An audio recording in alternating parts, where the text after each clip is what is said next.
It's a long day. The weekends are quite long. But we have had so far fabulous talks. Actually, there are also parallel sessions. In half an hour, there will be a poetry evening starting of French author, then of Latvian author. But before that, we are here. We have the possibility to listen to Pirkko Saisio, one of the greatest Finnish writers. We were very fortunate that her book was translated into Georgian by Sulakauri Publishing, and our dear Keti Chartolani has agreed again to help us out and to be a moderator. So I'm sure we will have a very interesting, thought-provoking next 45 minutes. Thank you. Thank you, Natasha, so much. Thank you all for being here after a really long day.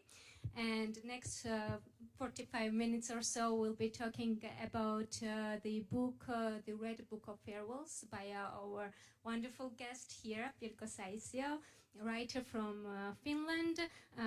Thank you again for being here, and welcome to Georgia once again. Thank you so much. Just a few words about the book before we start our conversation. As Natasha said, the Georgian reader knows this book from Dimitri Gogolashvili translation, and the book Georgian translation was published this year, and in Georgian it's Ganshoreba Tsiteli Tsigni, and it's part of Sulakauri Publishing's ongoing Lit Odyssea series. And the book is a auto-fictional retelling of the author's life, and it starts from early 1970s in Finland and spans several decades until early 2000s. And I want to quote one phrase from one of the annotations from the book, which I quite liked.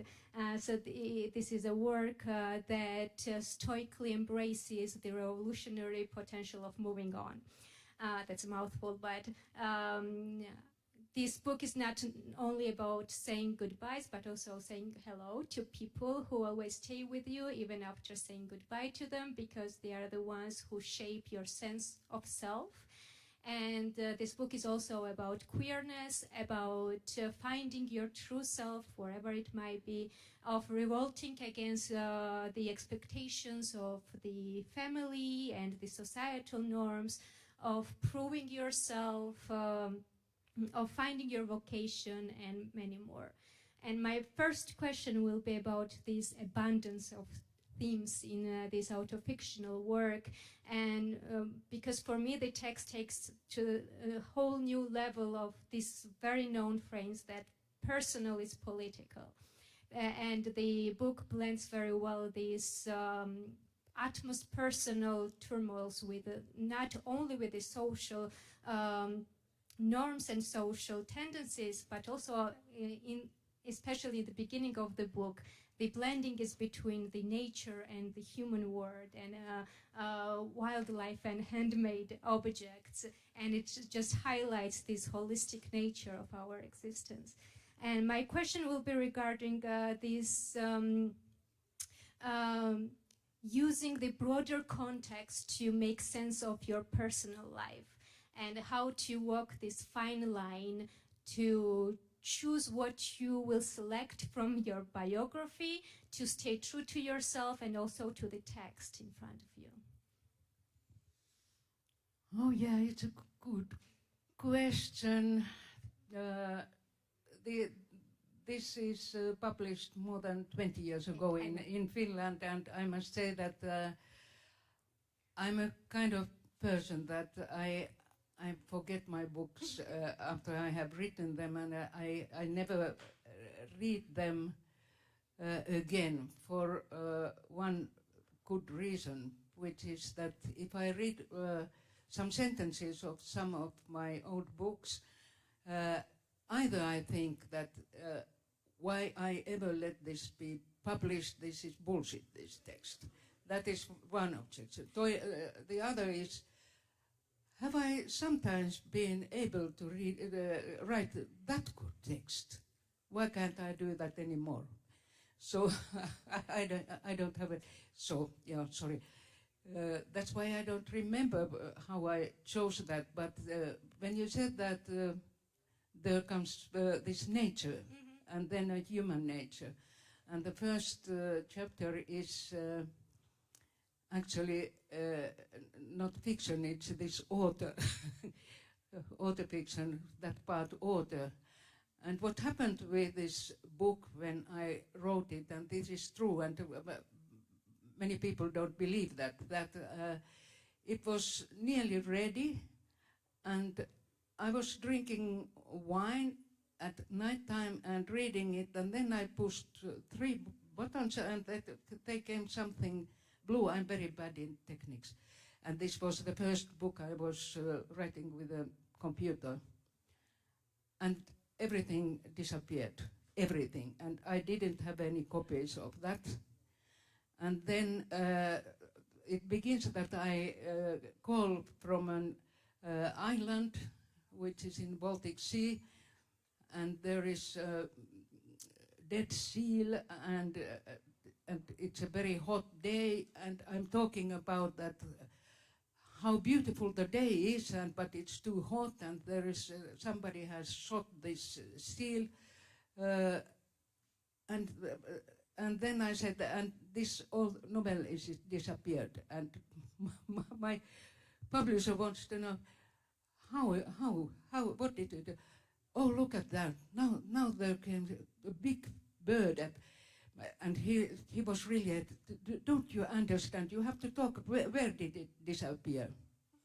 And then they said that don't worry, they can save it. And they sent a whole computer to Norway, and there is some guru who takes the text, but it was disappeared and totally. And I had to write it once again. So it's 2 times written book without any marks.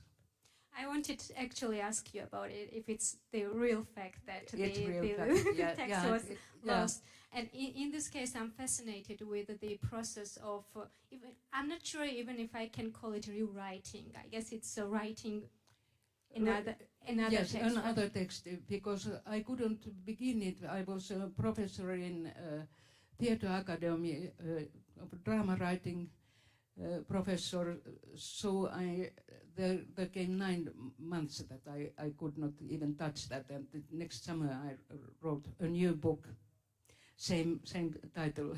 Yeah, I was reminded about this dissident writer, Dovlato, who when emigrated to the States, he lost some parts of his writing of this novel, The Zone, and he says that I cannot reconstruct these parts because the main part has changed, and this main part is me as the author, so it would be different.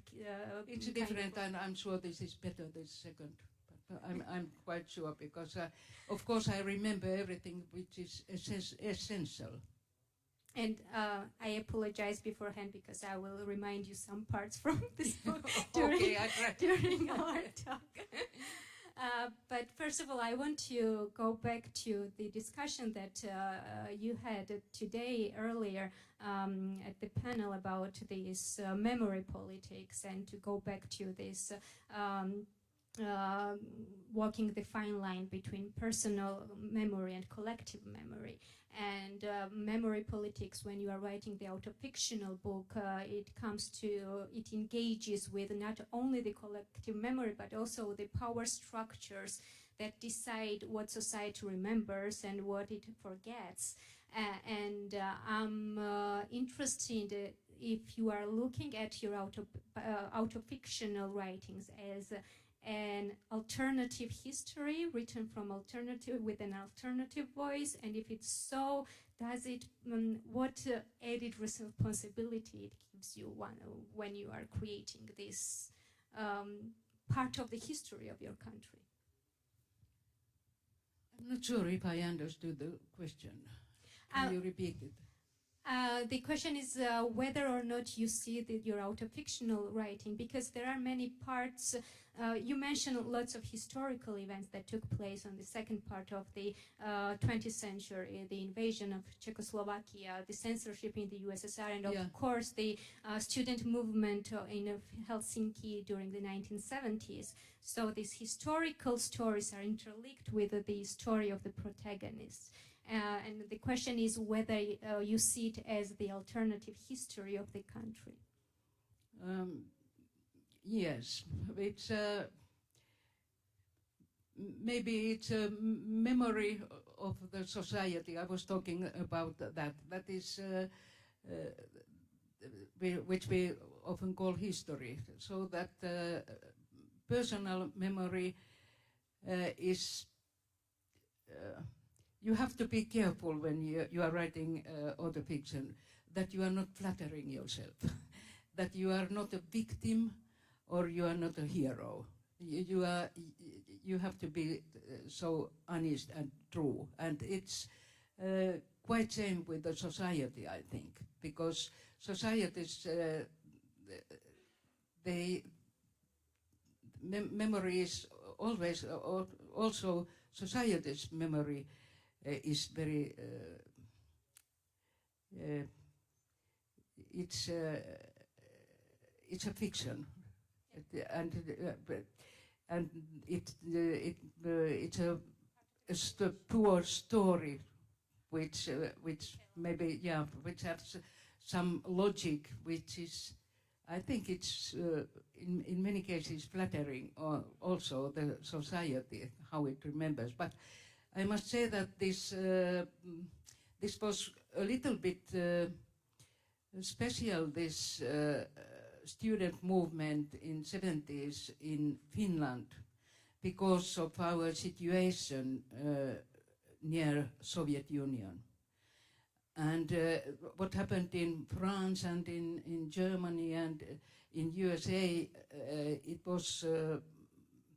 was different, and we began actually like that kind of anarchistic movement, but somehow it became very soon a kind of militant movement, and I think that there was a Finnish Communistic Party which was controlling, and we didn't know that.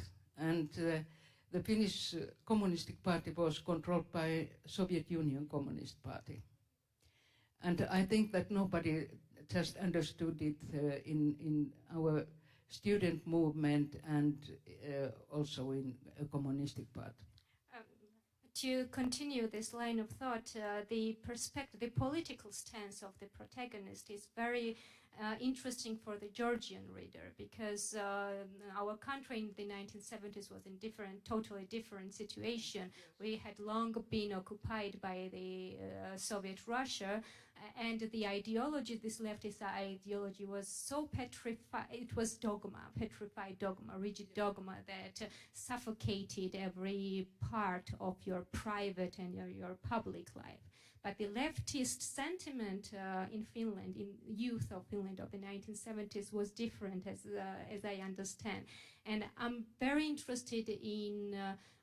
You said that we didn't know that it was controlled by the Soviet Union party, but what was the attitudes within the leftist movement towards the Soviet Union at that time?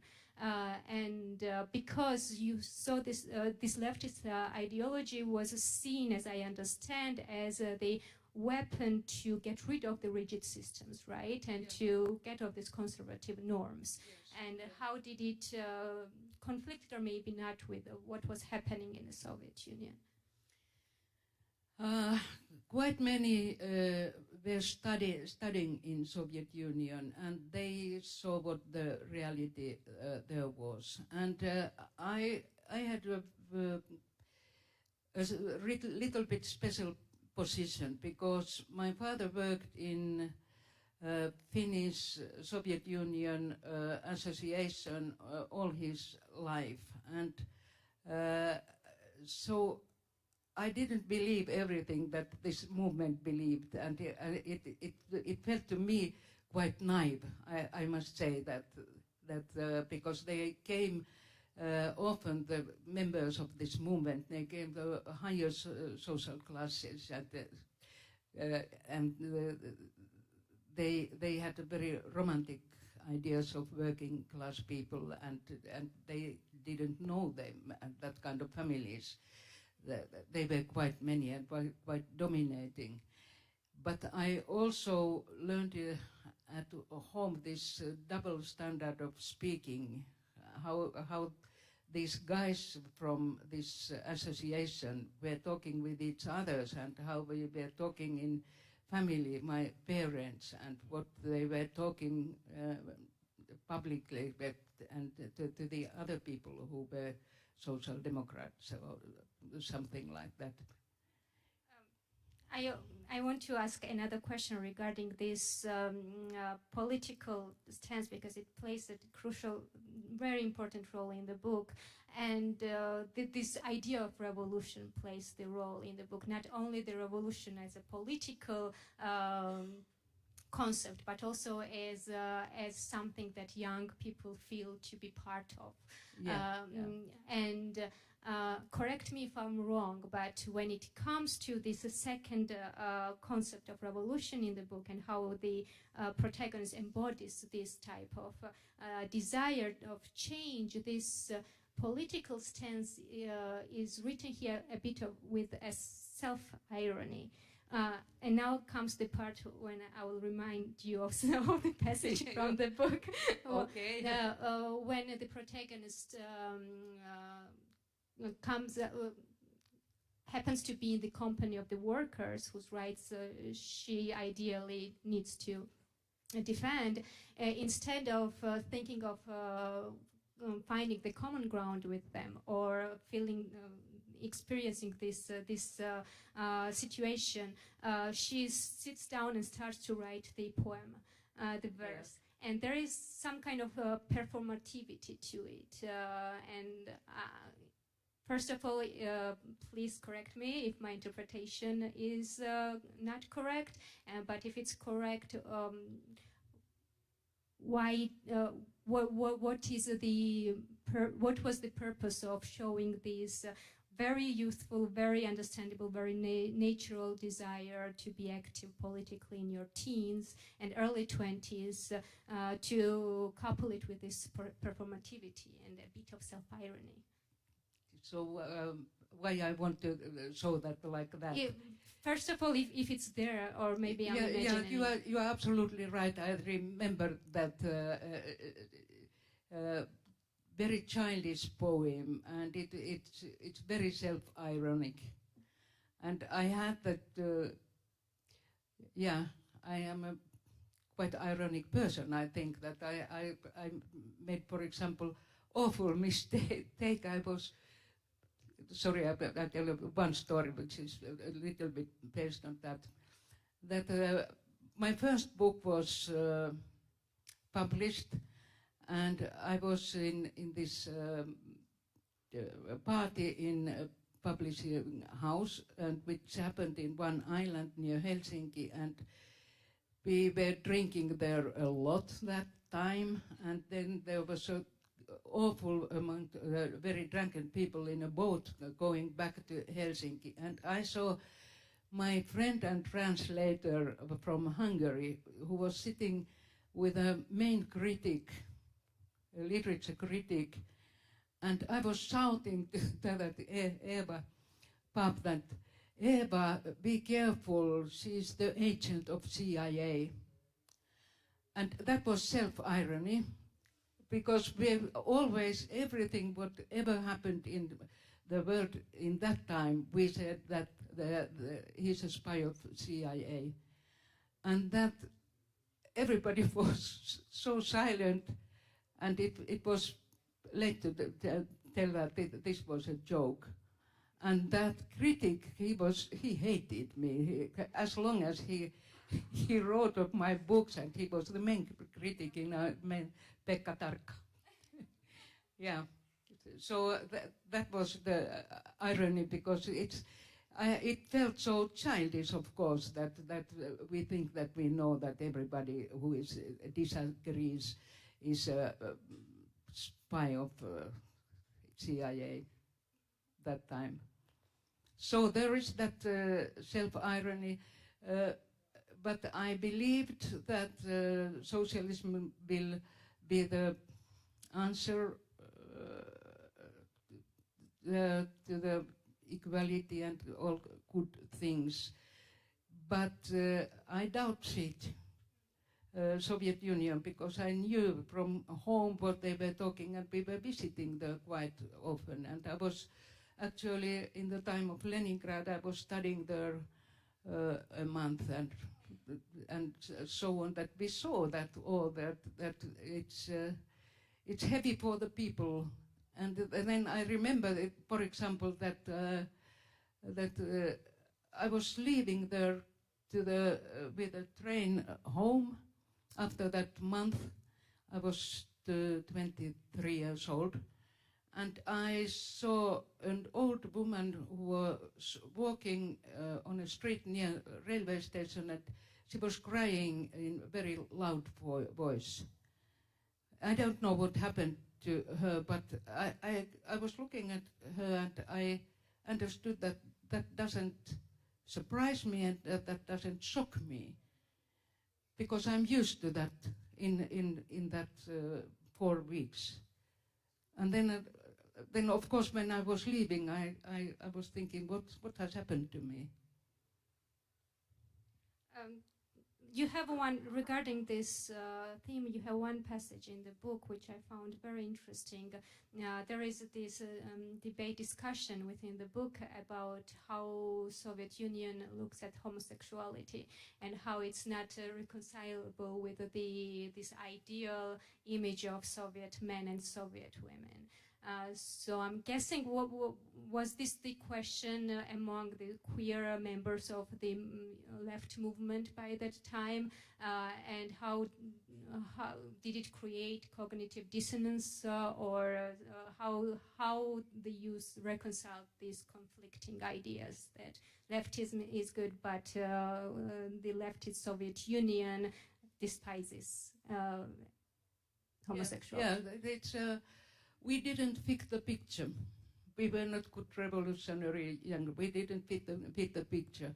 And there is also this, which is, again, this author and not fiction, that I had a company, a partner of my same class, and we were together, female company, and we were together and lived together 9 years.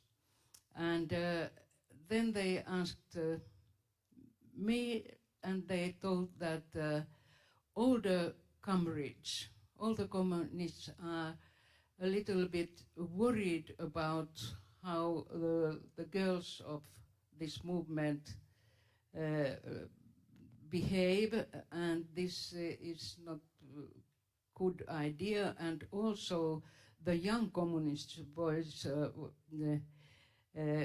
student movement, they are talking that all the girls in theater school, they are coupling, loving, making sex with each others and not with them. And then I told that this is quite awful to some older, who were in older classes, and they said, but isn't it a little bit unfair to the boys? I remember that, oh my God, yes, we should be used. And those, what happened in those bars and everything, where they were sitting, these older comrades, I mean, they were 25 or nearly 30, so old. So they picked up the girls of that movement, that student movement where I began. And that also that it was quite awful that some of the lesbians, there was not, as I remember, not gays at all. in theater school, but there were some lesbians, other lesbians too, that they believe that because they don't fit to the picture and they are not good comrades, that they are guilty for that and they despise themselves, and that was really dangerous, I think, for them. Thank you for the answer. I still have to remind you the last passage from the book because it's my favorite, and it's the time. It's the time when the protagonist finds herself unable to sleep. She stands up in her little apartment and starts to thinking about becoming an author, and starts to seeing these visions, ghosts of the writers, the masters of the written word, and Kafka is here, and Baldwin is here, and many others are here. And the passage ends with this one remark, which you leave at this one phrase, that among these silent men, there was not a single woman. And I'm very interested in the motivation, and if you could elaborate on this remark, why is this phrase there in the book, if you remember putting it there? I remember, and I didn't pay any attention to that question, that there should be some women, and there was not female writers, which meant at that time to me much. They came then later, first of all, Marguerite Duras. And I'm very sure that if I ever had met her, we wouldn't like the others. So I liked only his way of writing, and that was what I was training myself, was that you take that wall between the moment when you are writing and when somebody is reading, that you take that wall away, which is a genius of Marguerite Duras, so that you think that you are sitting in the same moment, in the same room with her when she's writing that. And that is what I have been training in, especially maybe in that book. And it's sometimes that I'm describing something, and then I said, oh God, I'm hungry, and I go to kitchen, and then I found a bottle and think something, and then I go on. And some of my friends said that, what in hell is that? Why do you tell what you are eating when writing this? But that was something I was looking for that time. Thank you. I have one last question, and maybe we'll have time for the questions from the audience. Yes, we have some time. My last question is regarding the writing as a form of self-therapy. And it's not a new idea, but it seldomly is written so directly on the pages of the book itself. There are several instances where the protagonist of the book is telling us straight forwardly that she's contemplating starting to write to get rid of the pain of being a part of the persons that are dear to her heart. And there is very poetic passage in the book saying that this wound that is there after the goodbye was not healing year after year, but was getting infected. I'm paraphrasing. And until this pain was transcribed on the pages, and then flesh became the word.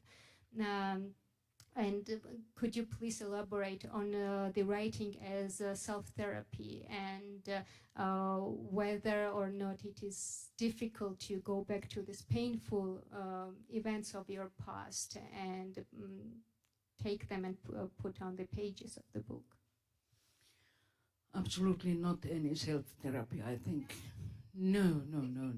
I'm not writing for self-therapy. No.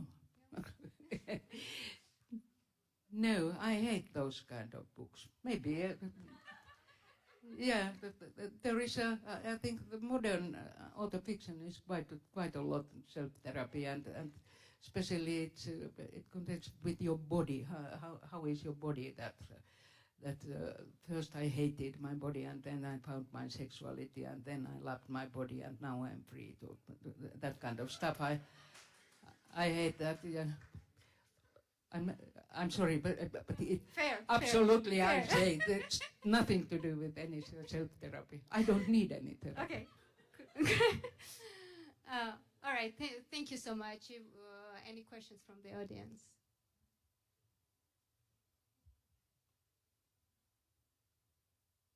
No, nothing. So we're talking about everything. So now No it's questions clear. left. No, it's clear. Nobody asks anything. All right. Thank you then so much for listening. Thank you, Pirkko, for a Thank wonderful you. talk. Thank you. Was it really 45 minutes already? It was, I think, 40 minutes. Oh my God. I think it was 15 minutes or something.